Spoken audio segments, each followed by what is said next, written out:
ASEAN কাপের রোমাঞ্চকর মঞ্চে লাল সবুজের সবচেয়ে বড় ট্রাম্প কার্ড হতে পারেন ইংল্যান্ডের ফুটবলে বেড়ে ওঠা এক গোল মেশিন জায়ান হাকিম। সেপ্টেম্বরের ফিফা উইন্ডোতে টুর্নামেন্টটি আয়োজিত হতে যাচ্ছে, যেখানে ইন্দোনেশিয়া, মালয়েশিয়া ও সিঙ্গাপুরের মতো কঠিন প্রতিপক্ষকে এক গ্রুপে মোকাবিলা করতে হবে বাংলাদেশকে। এই কঠিন মিশনে কোচ থমাস ডুলির হাই প্রেস কিংবা অ্যাটাকিং কৌশলে একদম পারফেক্ট ফিট তিনি।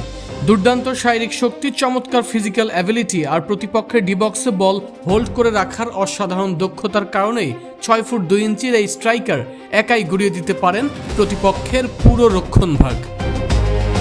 সবচেয়ে বড় সুখবর, ইতিমধ্যেই ফিফা থেকে মিলেছে কাঙ্ক্ষিত সবুজ সংকেত, পেয়ে গেছেন চূড়ান্ত ছাড়পত্র। এখন শুধু বাফুফের আনুষ্ঠানিক ঘোষণার অপেক্ষা। সেপ্টেম্বরের উইন্ডোতেই হয়ে যেতে পারে লাল সবুজ জার্সিতে তার অভিষেক। 4 দেশের এই গ্রুপ পর্বে সরাসরি লড়াই করে সেরা 2টি দল উঠবে নকআউট রাউন্ডে।